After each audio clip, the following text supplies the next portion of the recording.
के बहुत उन वरिष्ठ वरणीय पुरुष में से अच्छी आत्माओं में से एक थे जिनको भगवान आकर मिलते हैं। ऋग्वेद मंडल नंबर 9 सूक्त नंबर 86 मंत्र नंबर 26 और 27 में, ऋग्वेद मंडल नंबर 9 सूक्त नंबर 82 मंत्र 1, 2, 3 में, ऋग्वेद मंडल नंबर 9 सूक्त नंबर 96 16 से लेकर 20 मंत्र तक, ऋग्वेद मंडल नंबर 9 सूक्त नंबर 97 के 56 और 57 मंत्र में, और भी अनेकों स्थानों पर अनेकों मंत्रों में पवित्र वेदों में ये स्पष्ट किया गया है कि वो परमेश्वर, वो पूर्ण परमात्मा जो पूर्ण मोक्षदायक है, सर्व सृष्टि का रचनहार है, वो ऊपर सतलोक में रहता है। वो तीसरे मुक्ति धाम में रहता है और ऊपर के और 3 लोक और हैं, उनमें भी वही विद्यमान रहता है। वो एक से अनेक रूप धारण करता है। वो अपने उस तीसरे मुक्ति धाम से चलकर आता है, गति करके आता है, और श्रेष्ठ आत्मा, अच्छी आत्मा को वो प्राप्त होता है, मिलता है। फिर उनको आध्यात्मिक ज्ञान प्रदान करता है। आध्यात्मिक ज्ञान प्रदान करने के उद्देश्य से ही परमात्मा सतलोक से गति करके यहाँ इस काल के लोक में, पृथ्वी लोक पर वो प्रकट होते। परमात्मा सशरीर है। परमेश्वर एक रूप में असंख्य ब्रह्मांडों के कुल मालिक के रूप में आके लोक के अंदर और ऑल कंट्रोलर के सिंहासन पर, कुल के मालिक के सिंहासन पर विराजमान है, और मनुष्य सदृश उनका आकार है। हमारे ही हुनियार है, हमारा सृजनहार, हमारी सब की उत्पत्ति करने वाला, सभी लोकों के रचने वाला, वो परमात्मा मनुष्य सदृश है, हमारे ही समान है।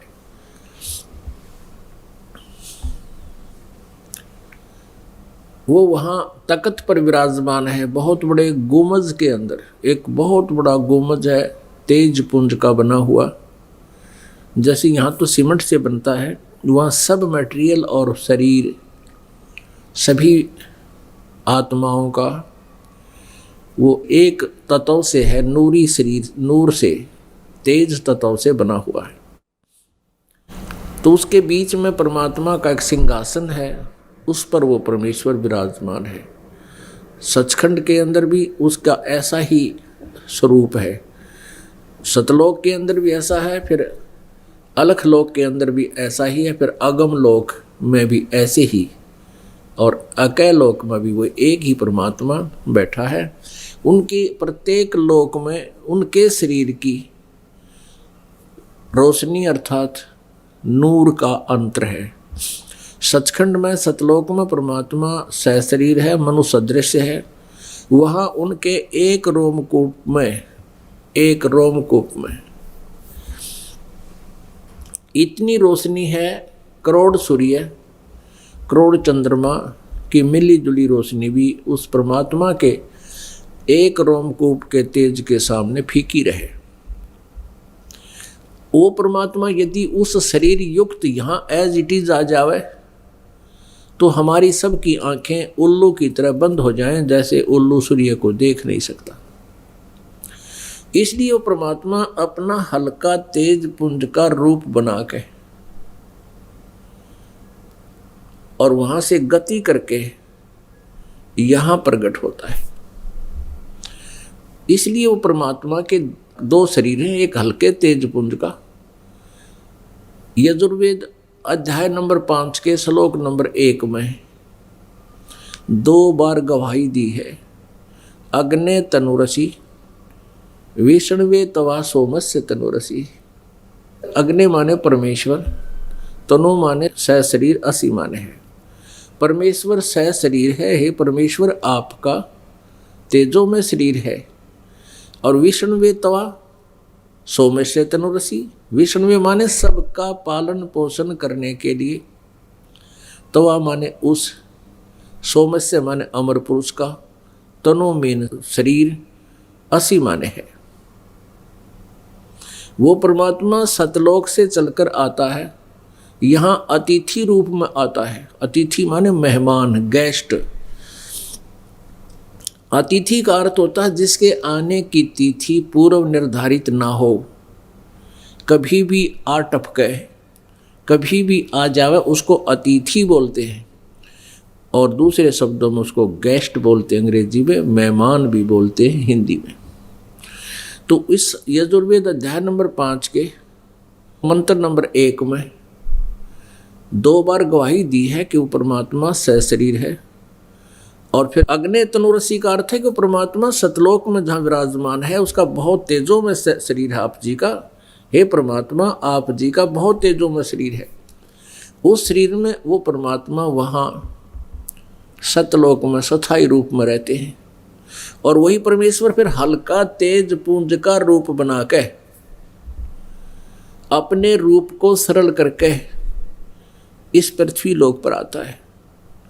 किस लिए आता है? विष्णुवे तवा सोमस्य तनुरसी। विष्णुवे माने सबके धारण पोषण करने के लिए उस परमेश्वर का शरीर है। गीता जी अध्याय नंबर 15 के श्लोक नंबर 16 और 17 में 3 पुरुष कहे हैं, एक क्षर पुरुष, एक अक्षर पुरुष। श्रीमद् भगवत गीता अध्याय नंबर 15 के श्लोक नंबर 16 में कहा है कि अक्षर पुरुष और क्षर पुरुष ये 2 परमात्मा हैं इस लोक में।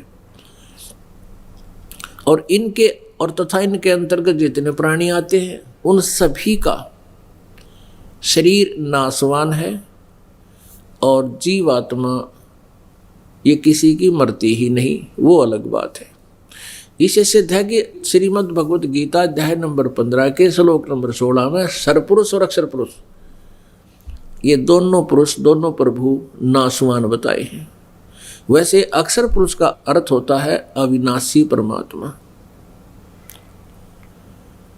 लेकिन श्रीमद् भगवत गीता अध्याय 15 के श्लोक 17 में एक विशेष वर्णन है कि उत्तम पुरुष है तो अन्य परमात्मा इति उदाहरत है। ये लोकत्रयम् आविश्य विवर्ति अवैश्वर। 17वें श्लोक में कहा है कि वास्तव में श्रेष्ठ परमात्मा तो कोई और है।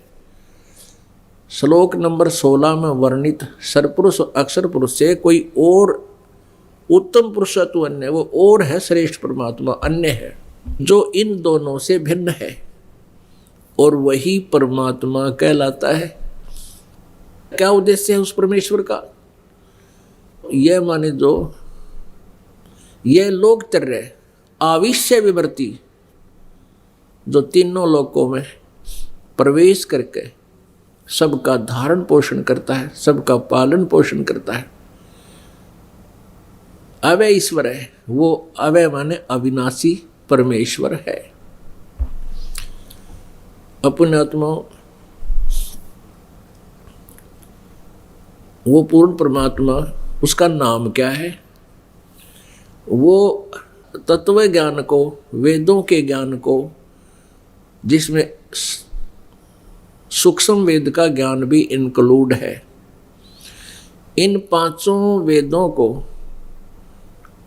वो परमात्मा अपनी अमृतवाणी के द्वारा, अपने मुखारविंद से, कविताओं से, लोकोक्तियों के माध्यम से, शब्दों के माध्यम से, यानी पद्य भाग के माध्यम से वो उच्चारित करता है, बोलता है, ऊंचे स्वर में बोलता है। कविताओं से बोलने से उसको वो कवि, उसका नाम कबीर देव है। वो वास्तविक नाम उस परमेश्वर का कबीर देव है।